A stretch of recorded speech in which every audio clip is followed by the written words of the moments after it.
Alcoholics are born, drug addicts are made. Let me just piss some more people off. So with alcoholics, when you take that first drink, see, people class, he's an alcoholic, she's an alcoholic.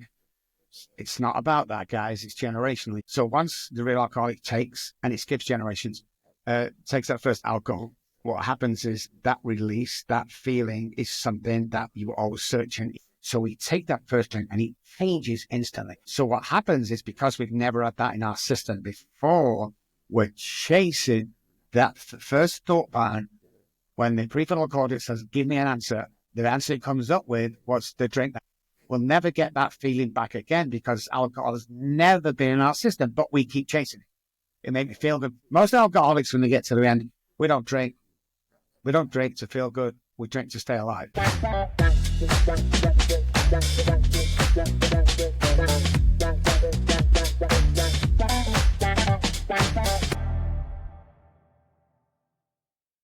Hey, everybody. Welcome back to another episode of the Willpower podcast. Today, I'm so excited because I have a very, very special guest, but let me give you a brief intro.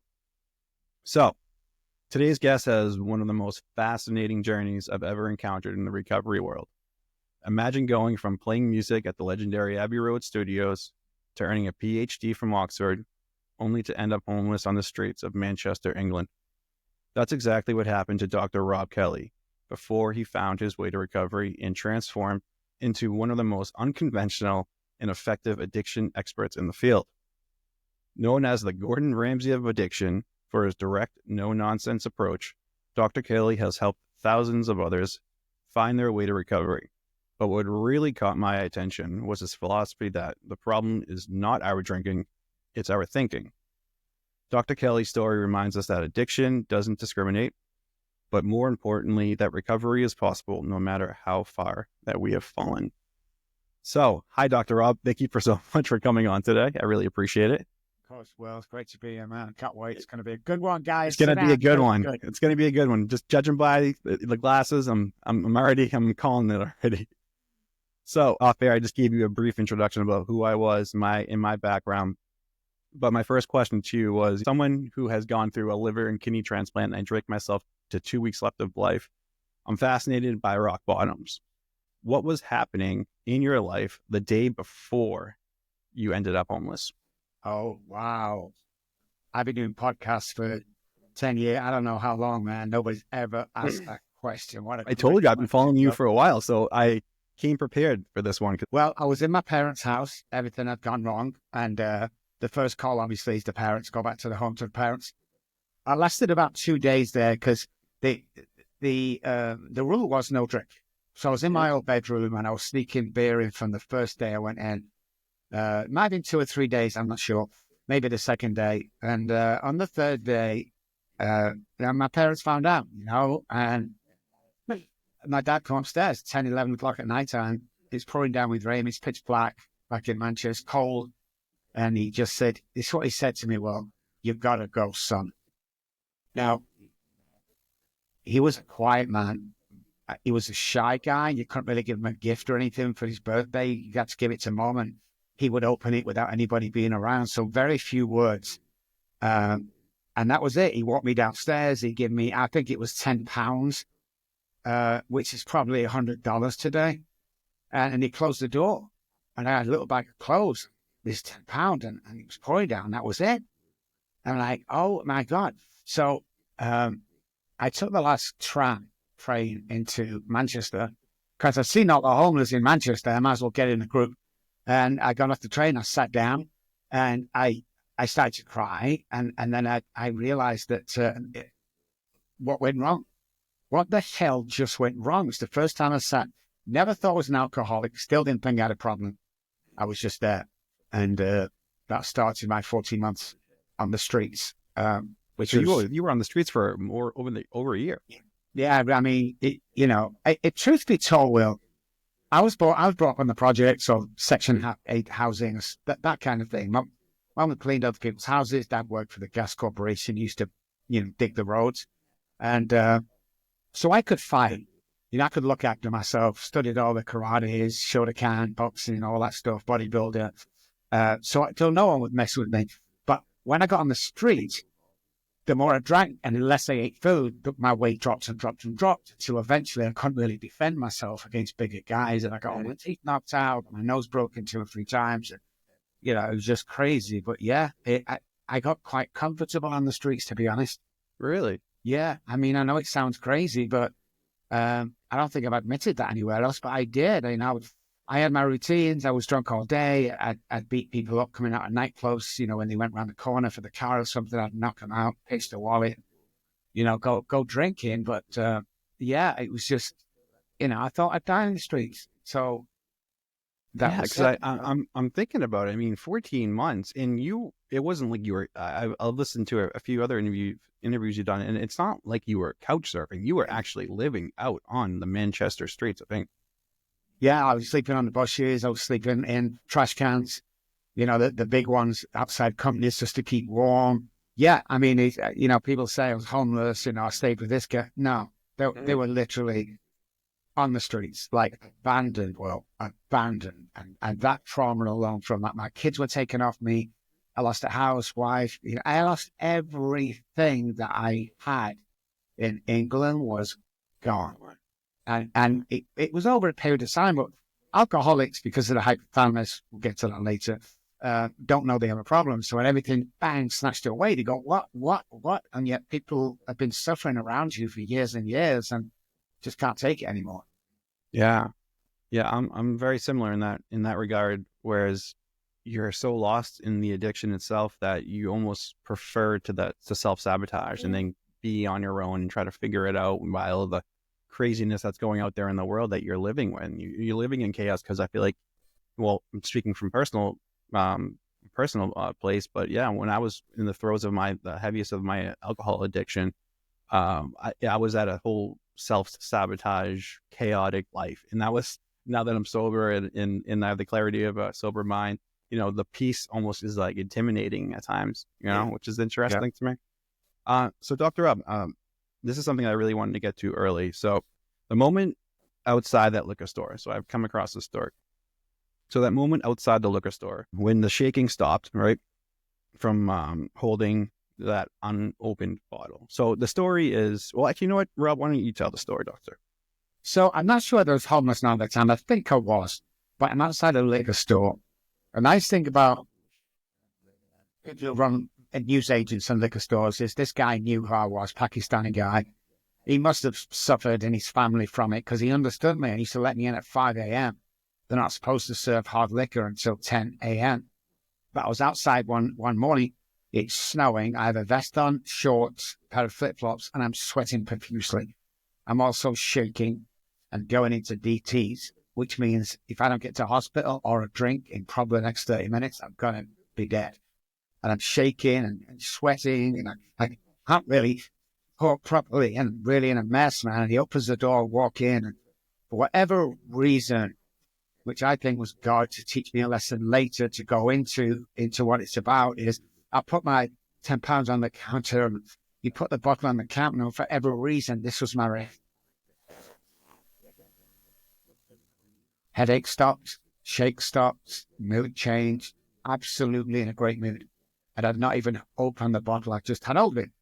And it was like slow motion. Well, I looked at the bottle, I looked at the shopkeeper, and I looked back at the bottom and went, holy shit, it's not the alcohol. And that was the mind-blowing experience. Now, that didn't stop me drinking and staying homeless, for a long time. But when I got off the streets, I revisited that moment and went, wow, we need to delve more into this. It's not, an alcoholic is not someone who drinks too much alcohol.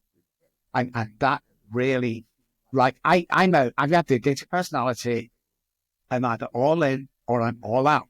There's no middle. Oh, well, I think, no.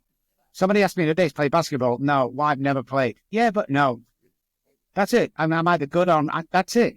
So when I threw myself into that work, which people were laughing at and calling me strange and a fake and, hurting, no, I knew there was something because of the experiences I had on the streets. And I look back now, at the time on the streets, at the time of losing my kids, the last thing my daughter said to me was, Daddy, please stop drinking at the age of 3. When I go through all that, now I'm of clear mind. That period was like a semester at Harvard University for me. because that's 95% of what I teach today. No colleges, nothing. It's just, if you can identify with another human being. I went to see a counselor once and he's like, I said, "You're an alcoholic?" He went, "No." "Drug addict?" "No." "Well, you can't help me." "Oh, I've been to college for like 10 years on addiction." "Yeah, but you don't know what I'm thinking when that hypothalamus clicks in, the survival part of my brain." He said, "Can you explain it?" I said, "Yeah, of course I can, if you don't get offended." He went, "No, I won't get offended. You got a bottle of vodka behind your back and I want it because I need to drink. Would you be surprised if I stabbed you in the face several times, made sure I killed you, and then drank the bottle?" And his reaction was priceless. He would almost call the police on me. You see, you can't teach it if you haven't been there, especially with any kinds of addiction or mental health. You don't know how the brain works, and you don't know your reaction when you're in that situation. And we'll get into the neuroscience, which fascinates me. It does. Even Me as today, well. it's like, but I was determined that just to be told, "Listen, just for your kids, Rob, just stop drinking." And I couldn't. Yes. You know, taking a Bible when my daughter's born, I put my hands on the Bible, I swore I couldn't. But I didn't know clean. I just kept going and going and going and going and going and going. So I come up with a saying on the streets, and that is the definition of insanity was me not being able to see my own truth. I couldn't see that I was dying. I was killing myself and everyone around me. I couldn't see that. Isn't that interesting? I was in the same boat. You know, I couldn't see the amount of hurt that I was causing my wife, my family, you know, my mother, my father, brothers, everything, friends, friendships were all suffering. Everything was suffering. And I knew I knew what the issue was, but I was so lost within the addiction itself that I did not know anything else. It was the only way I could function was having vodka right away, first thing in the morning, because the tremor shakes would just be so overwhelming. The bile puking and all that nonsense that goes along with it was so overwhelming that it was all encompassing, all everything in my life. So I got you there. When you said that you got the bottle and then you held it, and then that was that initial release of, oh, it's my thinking. It's not so much the physical components to it. Did that come in that moment, or did you come to that realization further down the line?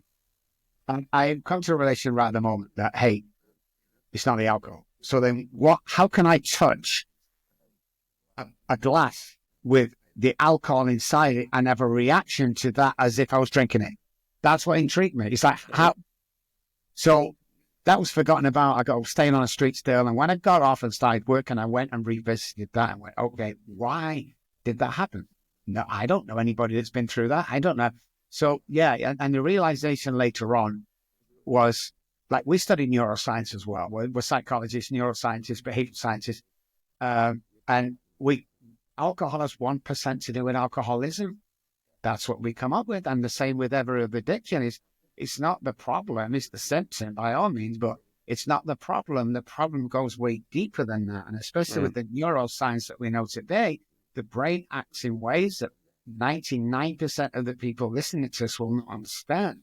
You see, the old way of thinking with addiction and alcoholism is go to treatment for 30 days. Well, when you've got a 4, 5, 6% success rate, then obviously there's something wrong. When you're allowing little Johnny back into your treatment center for the third time, taking a check off him for 30 grand again, there's something wrong. And I determined to change that. And I have changed that. That's beautiful, Dr. Robb. That's beautiful.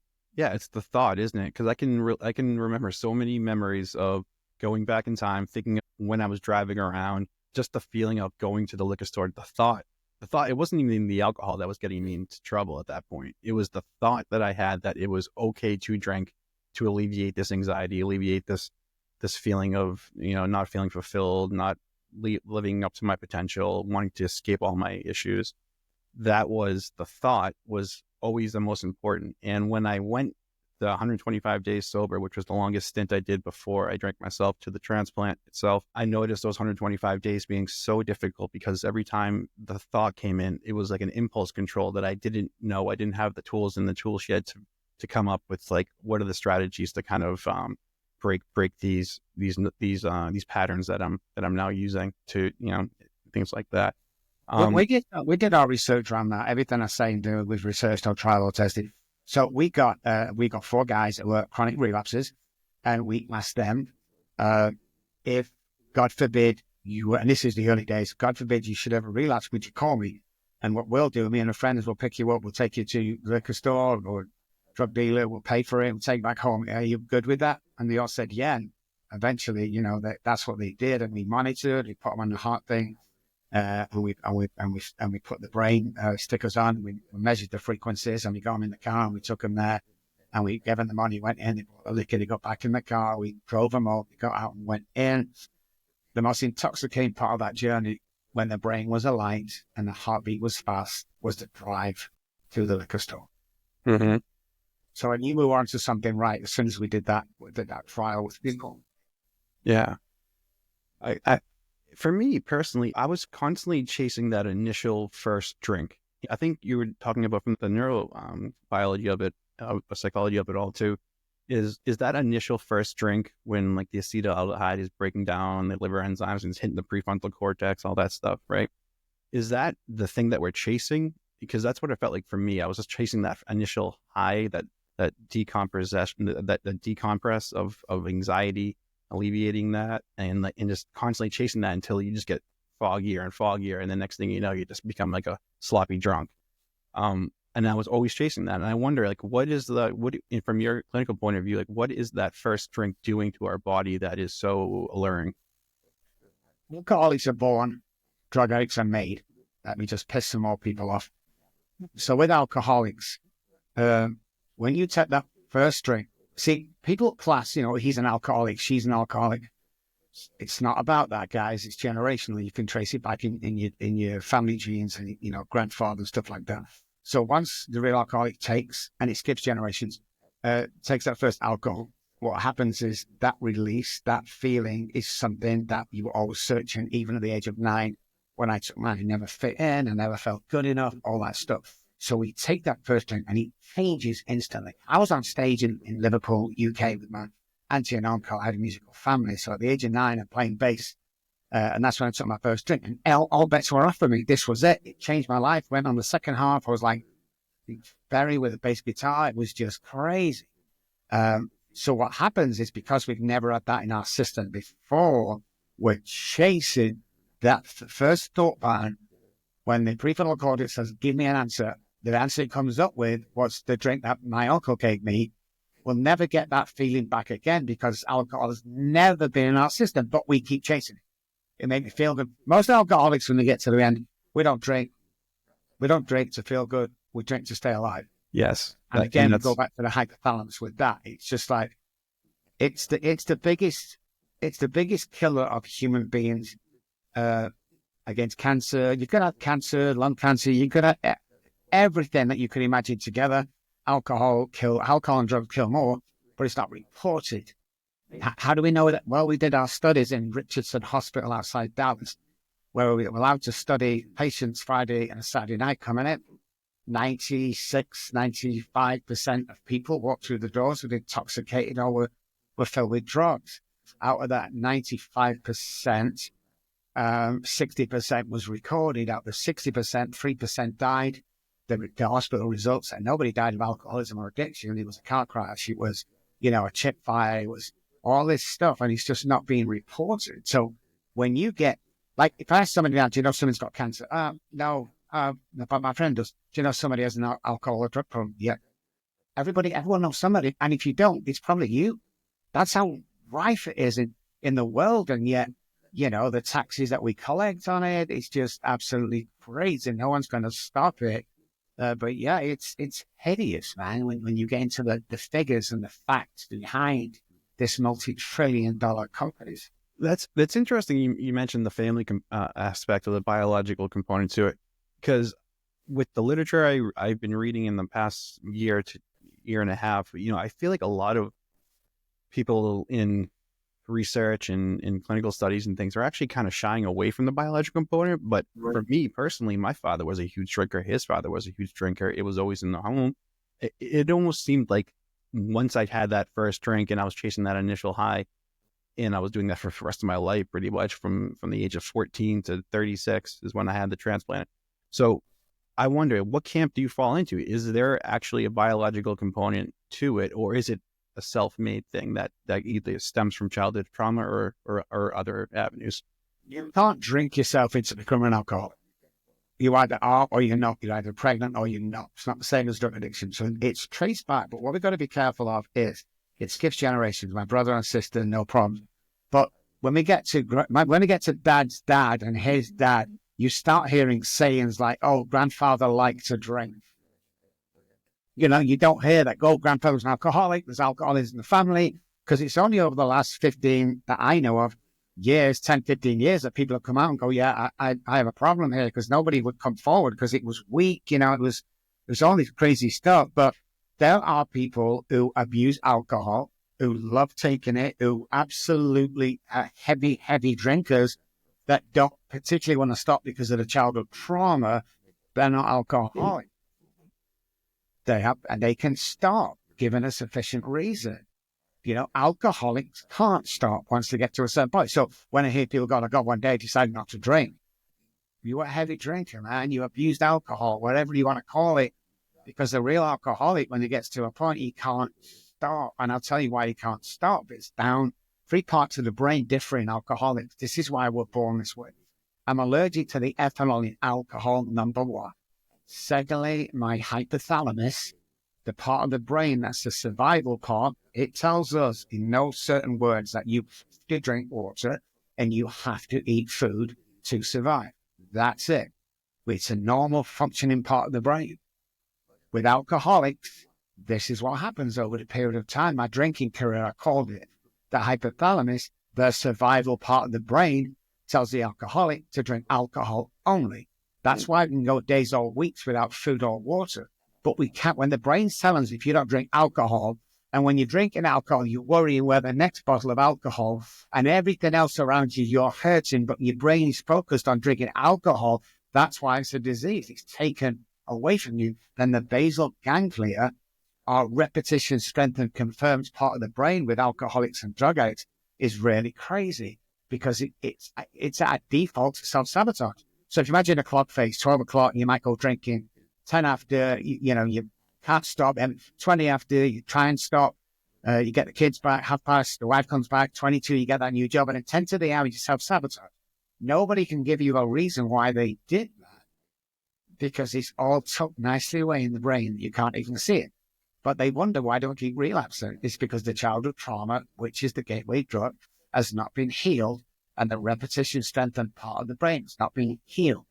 So when the hypothalamus is tied to amygdala and prefrontal cortex, then you have to cover all them 3, plus behavior, plus normal circumstances, plus the big childhood trauma that we all go through. People say, "I don't have childhood trauma." You do. You just forgot about it. When I did my study for a year with chimpanzees and apes at the zoo, I hated my professor for that. He sent me there for a year. It was freaking freezing. But what I learned there was unbelievable, that monkeys, apes, chimpanzees, the way they nurture their young. Well, we can't do that as human beings these days because everyone's got to work. At least one parent's got to work to pay the rent on. So the nurturing's been drop. And we came out about 5 years ago with a statement that kind of pissed the world off. And that is that anything less than nurturing as a child is child abuse. If you're not seeing your parents only once a week, there's abandonment. There's all sorts of things that lie into childhood trauma, but it's not the car crash. It's not the divorce. It goes way deeper than that. So we delved more with our scientific work. And what we found was alcoholics and addicts hear things different. Yeah. And we were mind blown. Let me explain. And this comes from me and my brother being on the kitchen table. We were probably 8, 9. I don't know how old we were. But my mom walked in. And she said to both of us, "Hey, get out of that table before your father gets in. Get down." My brother jumps down and I freeze. Why do I freeze? This is what I've heard. "Get out of that table." That's why I hear. So when I say alcoholics and addicts hear things different, everyone goes, "Oh my God, yes, yeah," because it's true. So when we're hearing things different with the childhood trauma that we get offended or hurt by other stuff that you don't, mix that with a normal dysfunctional family where what happens in the house becomes normal to me. I was dropped off at my mom and dad's friends every Friday overnight. And what happened as soon as my mom and dad pulled out the driveway, we played what was called a run around naked game and tickling and stuff like that. I didn't know that was child abuse. I had no idea because I thought it was just normal. And that's where we've not gone wrong, but that's where we need to kind of look at what trauma is and what trauma isn't, especially when it comes to addiction. Yeah, that's so interesting because when I think of my childhood, and if you were to look on my childhood on paper, you'd be like, oh, wow, like, well, what a supportive father, a supportive mother. You know, I had 3 older brothers, all very athletic, all very competitive, you know, and it's hard to look at like where was the trauma. And there are times where I'm like, I wonder if like there was something that happened that I just completely blacked it out because, you know, for whatever reason, you know, whether it was too hurtful to whatever.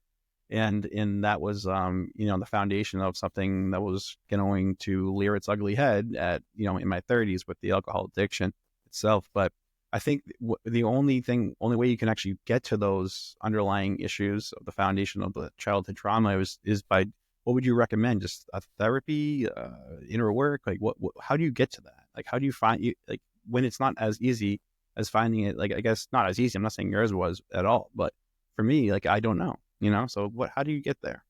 You can tell people have childhood trauma by the way they behave today. So if you've never, you know, achieved anything, if your relationships always break up, if you can't keep a steady job, you know, all this stuff ties back to childhood trauma that's hidden in the subconscious brain. So we don't, like you said, some say you block it out. You kind of do, but it's easily put back in.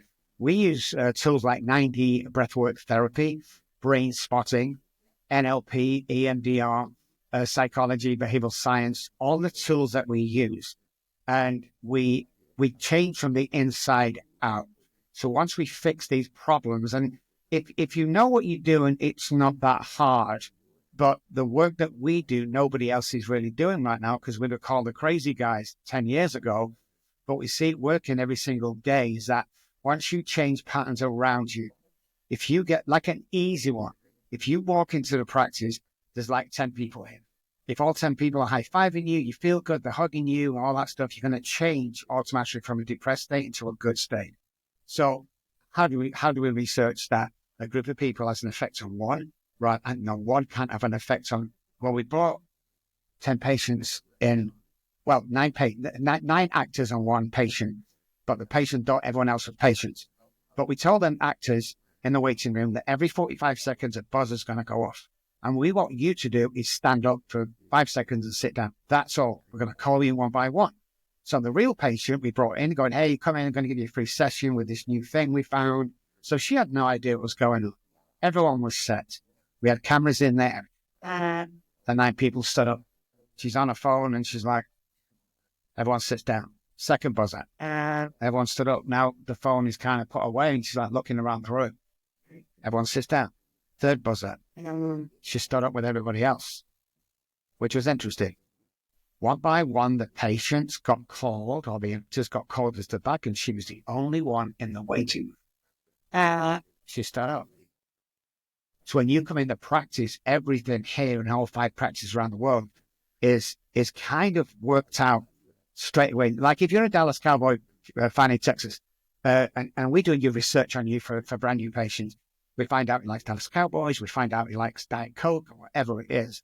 From the second you step out the car, there'll probably be a young woman there looking really nice wearing a Dallas Cowboys shirt, but not near him, just off to the side. So he sees it, but he doesn't see it kind of thing. He walks in, there'll be a Cowboys clock on the side or a Cowboys leaflet, something that doesn't go, oh, but something you see. When you walk in, somebody will mention, hey, Jenny, did you watch the Cowboys last night? And he goes, oh, I watched the Cowboys last night. So by the time they get into the room with the therapist, they're ready to receive anything that you give to them. Because that familiarity that they have no idea. And you can change minds with that. There was a guy that come in, Texas guy, big hat, always drank Dr. Pepper. Texas drink, that's what I drink every single time. Got a Coke? Nope, don't ever do that to me again. I went, Dr. Pepper, you know.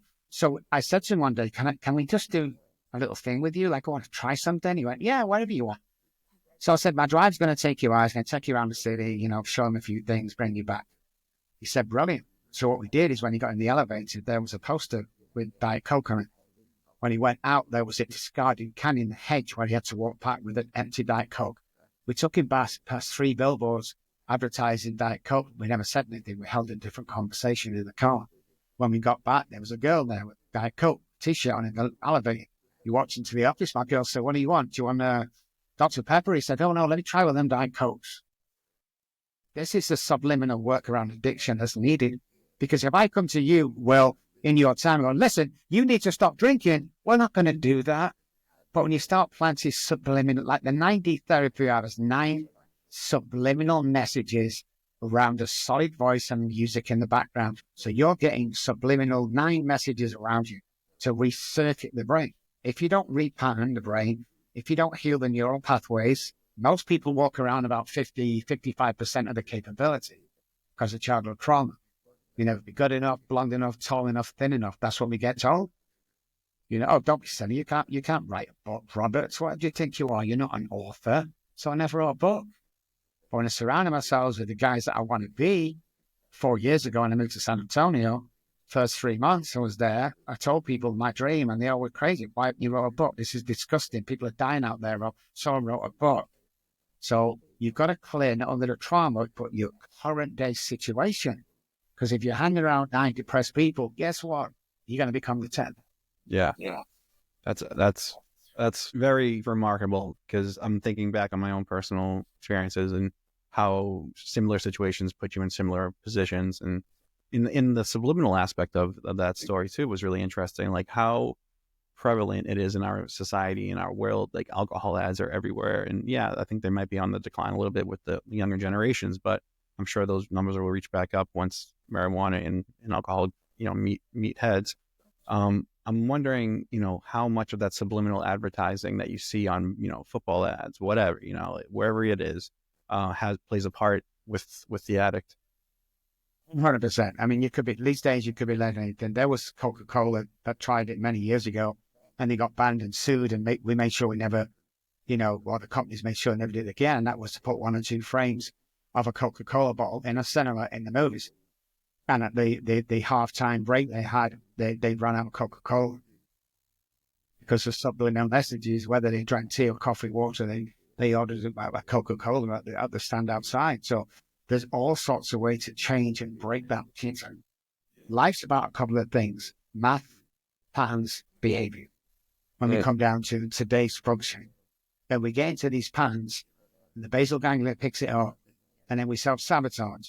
Or the pattern is that crazy that we never make something of ourselves. And whether you want to be the best father, the millionaire, whatever it is that you want to be, or best mom, millionaire, it doesn't make any difference.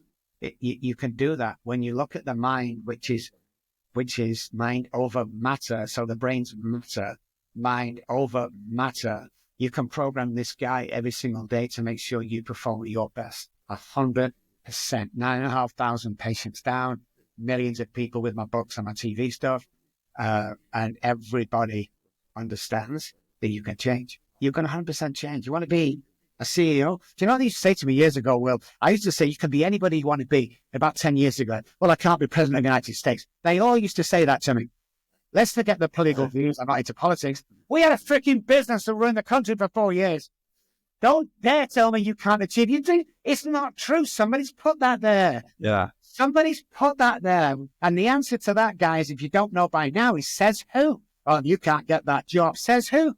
You're right. Who's making these rules? I don't like these rules. Who are you to tell me? The amount of times I've been told, you can't do that. You're from the projects, you can't do that. There's no way. You can't go over to America and be on television. Are you prick? Done it. You can't become a millionaire. Done it. You can't. Done it. Yeah. Says who? Rob, I am in no position as far ahead as you are, but yeah, when I woke up from that, what do you do when you have a second chance at life, like I got, right?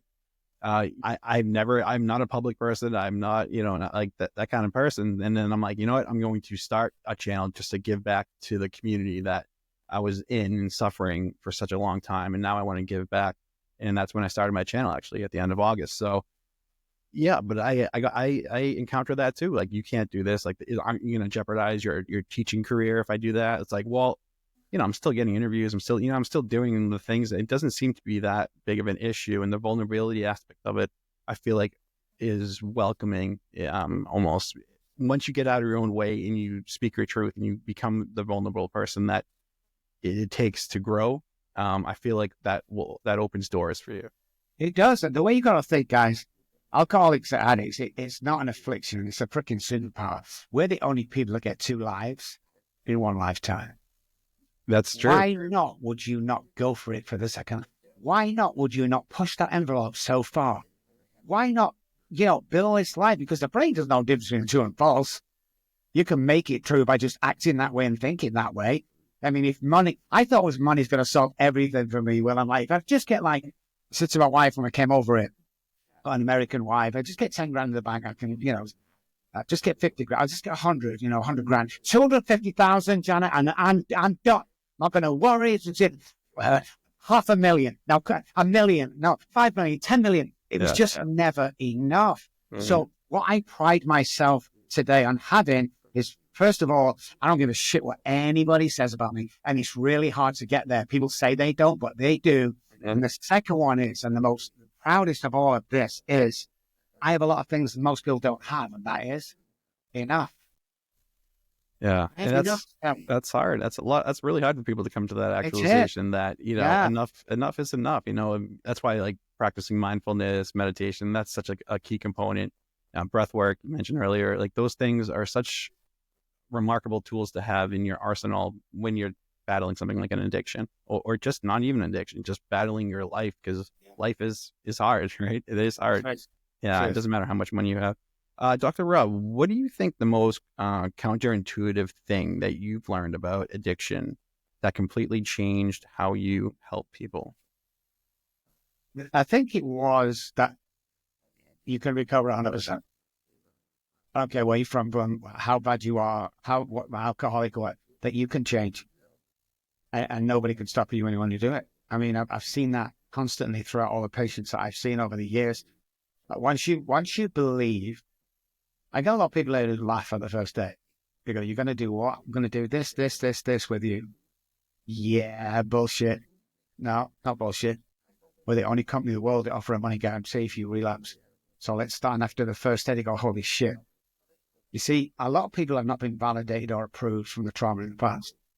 We often get girls saying who has been abused or raped from uncles or something. No one's validated that because it was all swept under the carpet.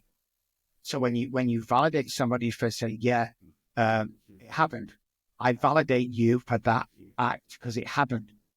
And I prove, I validate you and approve you on a daily basis that happened, and we need to work on that. You're 90% there with that person because no one's ever done that. We get into this routine and, we can 100% change, guys. Yeah. That's beautiful.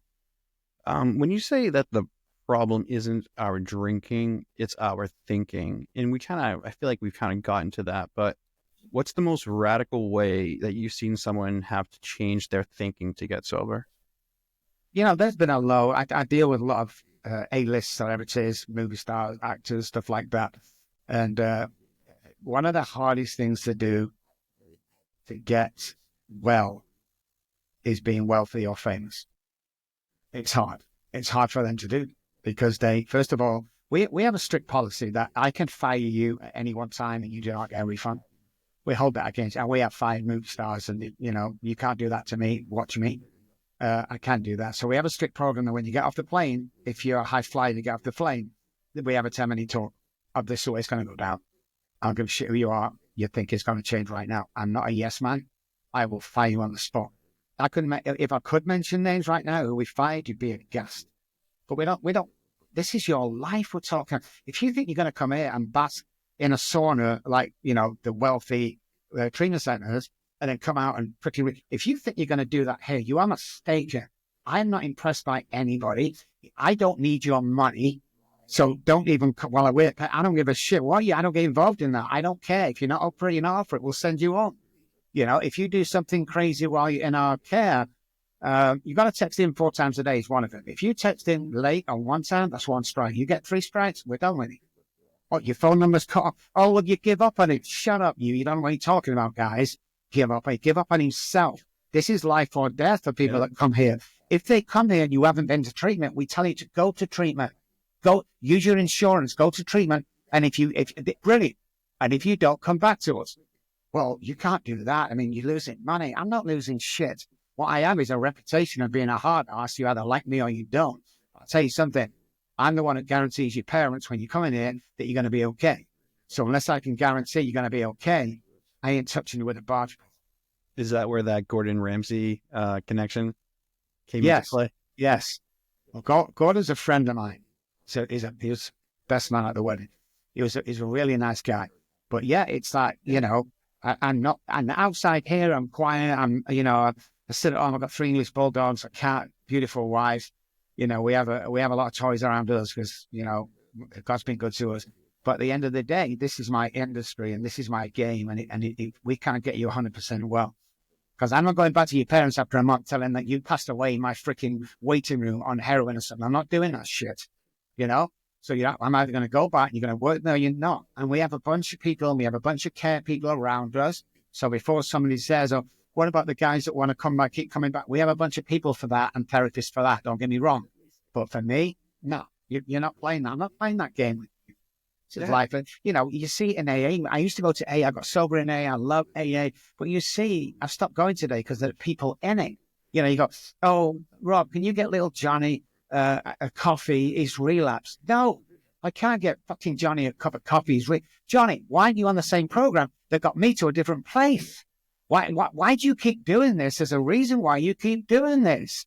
Is it the adoration? Everyone clapping. You got your silver chip again. Mm-hmm. What is a mental disease? What's going on with you? And of course, it's the lack of knowledge. Yes. I mean, like I say, I love AA, but I don't love the people in AA because they misquote the book, they misquote the guys that invented this. And, step one, we're all powerless. So it doesn't say that. Stop it. Yeah. It said we admitted we were. There's no apostrophe there. We admit we were. You don't say where, it says were. It's a past tense. So when you start thinking, the words are very important in life. The way you word, the way you dialogue internally to yourself and what you say to each other is very, very important to success and staying clean, sober and away from depression, PTSD. Because our internal dialogue will kill us. Well, you know that. You must have had the same. Oh, God, I know that. And I'm curious, and from your perspective, when you're having like a really tough day and things just aren't moving for you and you're just kind of in a funk, what are some helpful tips that you could recommend to people out there who are going through that? So if you're having a bad day, you have to ask one question. Are you really having a bad day, or is it 5 minutes that you strang on all day long? That's the first thing. Mm-hmm. The second most important thing I want to tell you guys is you can start your day anytime you want over again. Mm-hmm. I start my day at 7 p.m. sometimes when it's just got home and realized it's not going well. Stop. Couple of breaths, start over again. You can do anything you want to do, and you really, really, for the guys that are really struggling just before the end, will go over my morning routine. I have everybody I've worked with going through. It'll change your life. It'll change your internal. It'll change your brain. It'll repath. It's real easy to do, but it's all about keeping with it, staying with it, The whole getting well from mental illness is you've got to live in the now, not tomorrow or yesterday. Doesn't happen. You've got to live in the now. So we need to activate the conscious brain every morning away from the subconscious brain that wants to kill you and make you look like an accident. Once you get in that headspace, the noise disappears. Mm-hmm. Things become clear. Yeah. And you realize that, when you're 80 years old and you're sat in your rocking chair and you're thinking back and you kick yourself constantly because you realize what you could have been. I don't want to be that, guys. You see, I know who I am today. I know how good I am. I know how attractive, how intelligent, how healthy, how kind. I know all of that today because I learned a lesson years ago when my parents passed away is I couldn't make it, but my brother and my sister started it off, and then we come over and we're rummaging through everything, trying to get rid of some stuff. And we come all these photographs that my friend was going through and I was going through. And he goes, "Hey, Rob, check this out." He pulls black and white photograph out when we were bodybuilding. And again, I won titles because I had to do it or I don't. We're stood like this with just shorts on and we're like, "Oh my God, look how thin look how attractive with blonde hair." And he said, "God, well, those were the days." I thought for a second, I went, "Yeah, but we didn't know those were the days back then." Mm-hmm. What if today's one of those days? Yes. Yeah. And that's how I live my life. It's like, I don't want to because people are really hurtful. People always want to drag you down. They help you get to the top, then everyone wants to drag you down. Yes. It's just the way it is. But if you know your true self, if you know what you're about and you stick to that, you can't be this leader, who's sleeping with your best friend's wife. Doesn't work like that. Either God, Uncle Jimmy, universe, whatever, will pull everything away from you. he has a great way of attracting your attention real quick. And that was really hard for me, is, actually doing it. When I'm speaking and the girls giving me phone numbers after and stuff like that, I take them home to my wife and we laugh about them. But it's really hard because people start putting you on a pedestal. When I come off one of the shows that was 18 million viewers in California, I came off, I was buzzing, it was like fantastic. And I said, and I don't know why I said it, to my people, I take a posse with it, get me my chauffeur back to the airport. And I've never seen my wife do it. She slapped me across the face. Good. I said, don't you ever use language like that again. It's not your chauffeur. Yeah. They were nice enough to supply you with a driver there and back. Don't you ever get above your station. And I always think back to that situation is, it's hard when you're struggling, and it's hard when you've kind of made it, because nobody's jealous about how you got there, but everyone's jealous about what you got. Yes. Yeah. They don't recognize the amount of work, dedication, steadfastness that it undertook to get to the place that you are in your life.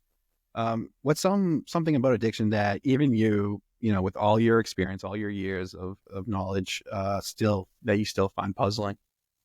The thought pattern about drink. How so? It'll come. Wouldn't it be great to have a drink? Mm. And you know where the hell did that come from? But it's always going to be there because it is embedded. So the idea is, again, to live in the conscious brain. And there's 300 neural pathways die every day. What are you replacing them with? So I'll replace them with good ones daily. The old ones are still niggling in the background. It'll come. Which anybody that's having this is fine. If you have them thought patterns, it's natural. What's not natural is to romance that idea. Once you start to romance that idea, all bets are off. Yes, that makes sense. What's a question no interviewer has ever used about addiction that you wish they would ask? That's a big one. Wow. Okay, let me think. Or what do you, maybe let me rephrase that. What's something that you wish was brought up more in the realm of addiction and getting help with it? Bringing it out of the closet, they're bringing it out into the open, which we have done over the last 5 or 6 years. Because now it's still a dirty disease. Nobody wants to talk about it. I wish people would start talking more and more, like me and guess millions of other people out there, of bringing it to the table as not a dirty secret or an affliction, but, something that's happened to us in our childhood that's made us act this way. And of course, alcohol is in the family, you're born alcoholic. So it would be definitely that, is let's shout from the mountains, guys. Mm-hmm. It's not what, again, the amount of people that listeners and viewers right now look up to, if they're famous, they've probably been through some shit that you don't know about. Yeah. And I've worked with hundreds and hundreds of movie stars, and I ask every single one of them, would you come out and say something? I've gone, no, I can't. It's more than my career's worth. Without naming names, like what are some of the biggest or the most prevalent issues that they suffer with when it comes to addiction, as opposed to just regular people? I mean, everyone's a person, but it's that entitlement. That's all it is. Mm-hmm. And what's the crazy thing about it is we have a pre-talk. We picked a guy from LA jail once, went down to LA jail. We picked this guy up. His acting career has took a dive because of his drinking and using. They're going to throw him in jail. And we went down to the court, and we didn't know who it was until he come into the back room and spoke to us with his attorneys. So we handcuffed him, and he said, you don't know who I am. We know who you are. You either shut your mouth, get on the plane, and we'll drive home, or you go in jail. I don't give a shit which one it is. So you're the only impression that I need your work or your money. That's the fucking case. Let's get that down. So we brought him back, and we worked with him, and he took to it. He was the kindest. We've had some of the best rappers in the world. Well, we used to have a ranch in Dallas where people would come one at a time. It was very exclusive. And the biggest rapper in the world at the time came over, and he was, to my wife and staff, yes, man, no, never raised his voice, really polite. You need to find where that real person is, not where all the glitz and the noise and the cameras are at. Where's that person that goes home at night time on his own, gets into bed in the dark? That person we need to find. And the quicker we do, the better. And like I say, it's amazing how desperate they get, but they've tried 1,000 times. There was one I won't mention the treatment center. They were struggling drugs in, they were having sex in there, and they came towards me. It's like, yeah, none of that shit's going to happen here. He's like, yeah, but we've paid X, X, X. And again, I don't give a shit how much you pay. That's not my deal. Yeah. Do our way, you don't. I mean, it raises that interesting question of, can someone get sober via force, or does it have to come within them finally giving up and saying, not giving up, giving in to the idea of, okay, I need to address this. I need help. I want help. It's not someone else is forcing it upon me. And how much does that come into your life? Well, I think you have to be ready to a certain point. I don't think you just go in and do it. But what we found today with the neuroscience is when somebody comes there and doesn't want to do it because they're patient, you can excite them about the journey. You can subliminally work with them, and they go, oh, well, yeah, I might as well try it. This is cool. Because when they come here, they expect this stuffy doctor in like a tie and stuff, and they come in a high five and get the fuck in that room, and they go, what? Oh my God, it's little stuff like that we do. So you can excite someone about recovery who never was. There was a mom that was bringing her son, 22 years old, real hard addict. And we'd explained everything. And on the way here, on the way to the office, he called the office and said, I want to speak to Dr. Robb. And I got the phone. I said, hey, buddy, how you doing? Well, I want to know, how the hell are you going to cure me? You said you could cure me. Oh, and you said this and you said that. Let me stop you right there. You can either come or go home. In actual fact, I don't give a shit whether you come on board or not. But what I do give a shit about is if you do come on board, we're going to have fun. We're going to do this thing. We're going to have crazy days. We're going to have fun days. And I'm going to get you through it. Are you in or are you out? Now, that alone has changed his mind. So we're not all brutal. If you don't want to go away, there are certain things that we want you to come on board, and we'll use these subliminal messages, and we'll use being a badass or, stuff like that.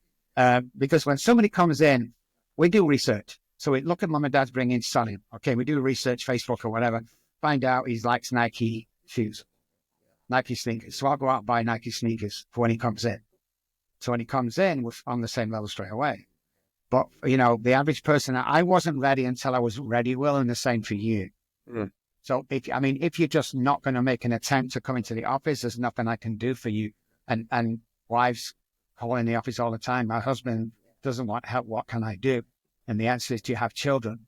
Yes. Get the children out of the house and you with them as well. If they've been in this state farm, you're trying to get sober and someone, you keep relapsing, it will get worse. Yes, it will. I told my wife 3 times one night. Yeah. She won't let me finish my bottle of vodka. What? I swore I never did it. I swore I never did.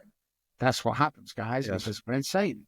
Yeah. It's just doing the same thing over and over, right? It's the definition of insanity. That was my life. I would get caught drinking, upset my wife, cry, everything, and then, rinse and repeat, because I would be grieving that the remorseful feeling of hurting her feelings and letting her down and not being available, hiding alcohol everywhere. And then it was just a chaotic mess of just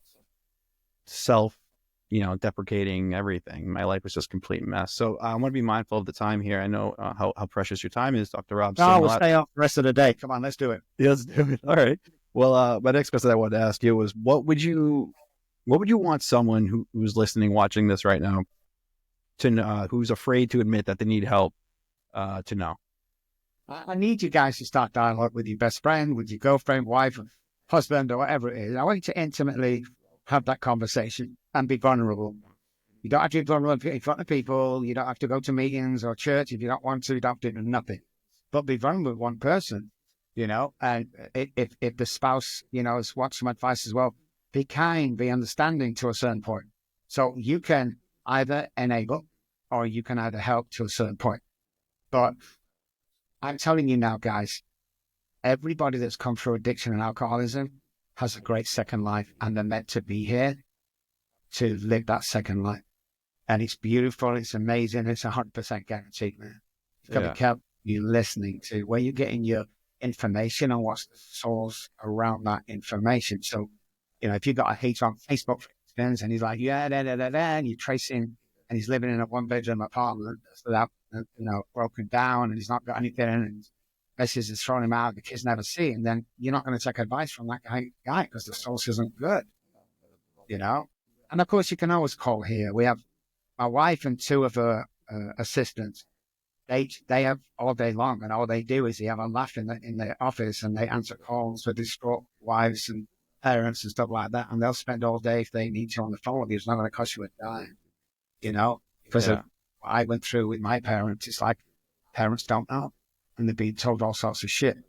If a patient comes on and his wife doesn't come on as well, then we won't take the patient. Yeah.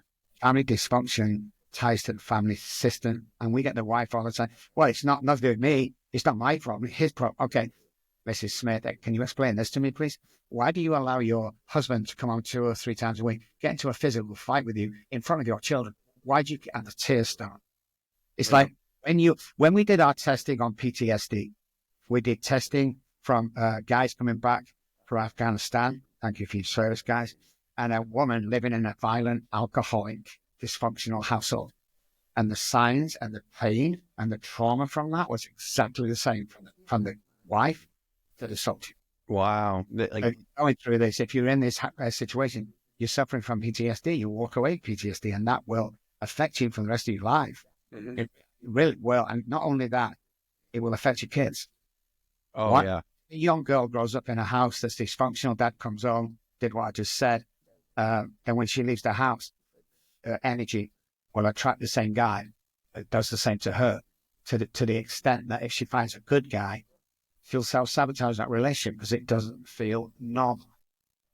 The dynamics of relationships when it comes to addiction and abuse and things like that is fascinating to me. It's tragic, but it's also fascinating in a lot of ways. The interpersonal relationships of addiction and people together. But Dr. Robb, like I said, I don't want to take too much of your time, and there's a million more questions that I would like to ask you. But before any of that, I just wanted to say thank you so much for coming on. I really do appreciate it. And if people are looking out to gather support, reach out to you, where can people find you?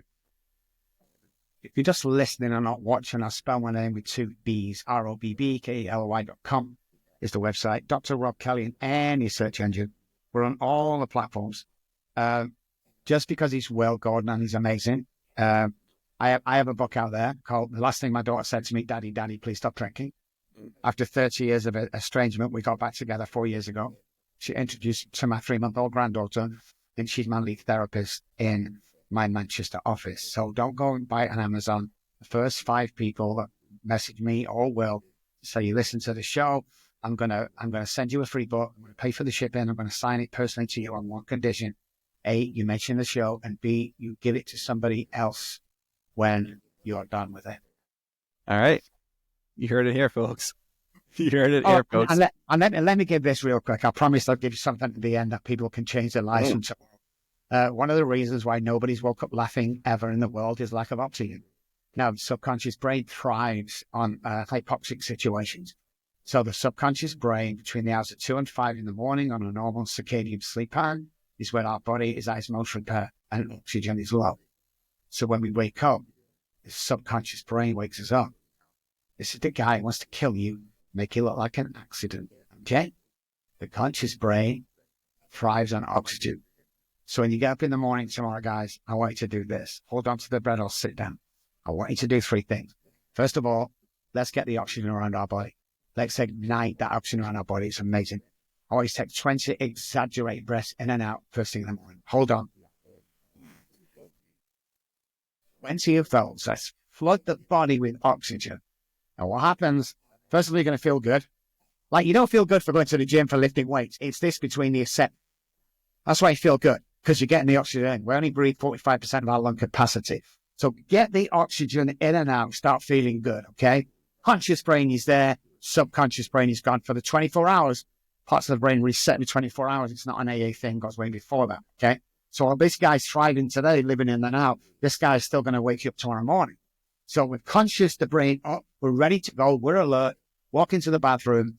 If you brush your teeth with your right hand, alternate week for a month. And then what I'll do after that, so 3 things. First of all, breath, teeth, and then mirror work. want you to stand in front of the mirror and say, I love you 10 times. We're storing, remember, 300 neural pathways die every day. So because of the trouble, we're storing, I love you, I love you. But there is a little key here to doing it. Stand 6 feet away from the mirror. When we stand 6 feet away from the mirror, all our blemishes disappear. When we get close to the mirror, guys are shaving or women are putting the makeup on, we see all our blemishes. That's how we think people see us. When's the last time you went to work? Hey, Johnny, good to meet you. We don't do that. Right. So stand away and do them 3 things and your life will change from tomorrow. I guarantee it'll change. It has to change. You go, well, that might not work. No, you're taking huge amounts of oxygen inside your body. It's gonna work. It's like there's no such thing. It's like having cereal with no milk. It's gonna work. And it feels weird. End of story. It feels weird at first. I do teeth work, and then you're out and compliment 3 people every day. Yeah. Compliment them, man. And I want to. This is my last one. Yeah. Guy walks to the Golden Gate Bridge and throws himself off and commits suicide. When the police pull him out of the water, they find ID. They go back to his apartment. They're looking for next of kin. What they find is a letter on the kitchen table, and it read, "I'm going to walk to the Golden Gate Bridge," which was an hour, by the way. I'm going to stand on the edge and throw myself off and commit suicide. Unless, on the way there, somebody smiles at me, says good morning, nods at me, ways, anything like that. So I'm being seen. I'll stop and I'll go back to the apartment and I'll try again tomorrow. Question. How many people have you walked past today that's heading to the Golden Gate Bridge? We just never know. Yeah, that's so true. I've seen the documentary. It's remarkable how just so personal those stories are. I think he grabbed some Skittles too or something like that on the way. I remember something crazy like that. But he was on my podcast. He was a great guy. Oh my gosh. Fascinating, man. Fascinating, man. Yeah. Well, that is some great advice, everybody. So please use those steps. I couldn't agree with everything you just said, Dr. Robb. So thank you for enlightening us on that. Thank you again, Robb, Dr. Robb, for coming on. I really do appreciate your time. I'm going to have to go back and rewatch this one because it was just phenomenal. So thank you again for coming on and spending some time with us. And everybody out there, I hope you got as much out of this episode as I did, and be on the lookout for many, many more episodes coming soon. Thank you very much, Dr. Robb. Oh, my pleasure. Thanks, guys.